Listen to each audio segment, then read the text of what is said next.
Hi, this is ProACT Sam. Welcome to this live webinar. Thanks for joining us, and I hope you can get some value out of today's live webinar.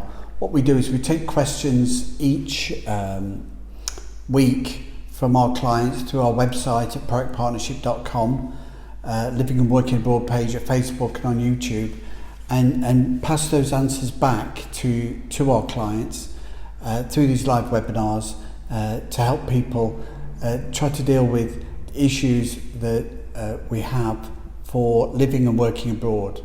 That's people that want to relocate to live, to retire, just to work, or to run their business cross-border and protect assets down the generation. So that's what we're doing.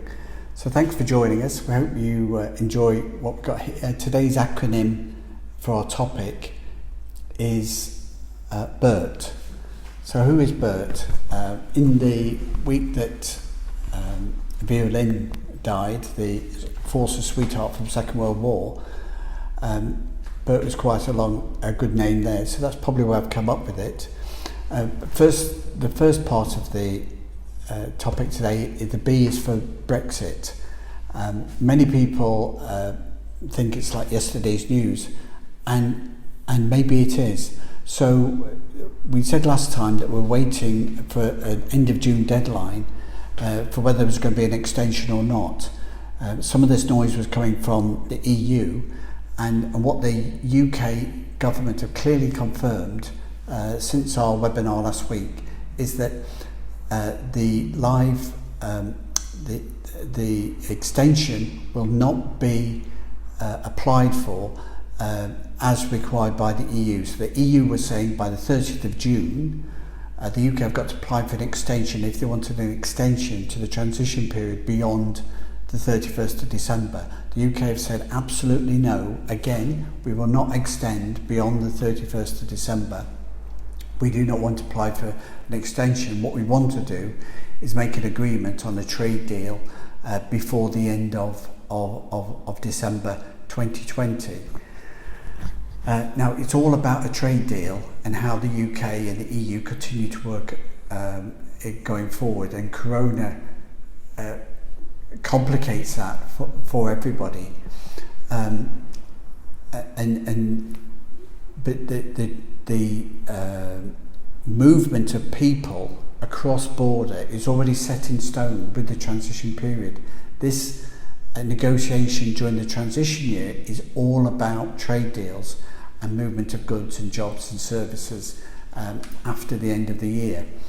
So that gives some uncertainty for businesses, but it also allows us to understand exactly what the rules are now and know that we can make plans to go ahead.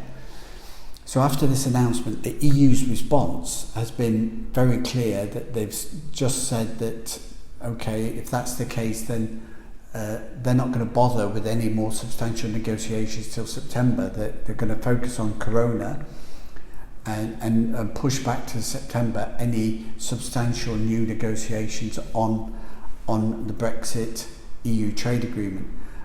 Now, this brings us back to classic EU agreement. We saw with the last two times that right at the last minute, in the last month, the last weeks, the last days, the EU will suddenly come up with an agreement that they agree and accept and can go ahead with, that will be ratified.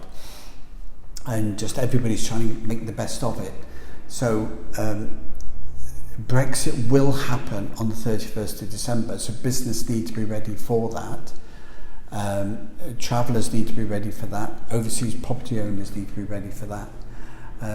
The nature of that deal, we don't know yet, but there are existing precedents. The UK and the EU are aligned until the end of December, so they're already trading together, so they can agree in principle a set of agreements that they can use as a temporary basis while they formalise and negotiate a longer term deal and treatment. So how that will play out depends upon the politics, depends upon how the world going, how Corona evolves, how the UK-US election evolves, how China comes back into the fold or out of the fold, depending on how you look at it.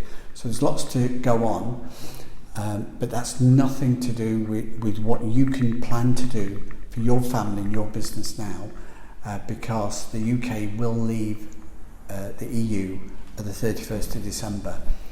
It's already left on the 31st of January. It's in the transition period. That business trading arrangement won't continue beyond that time.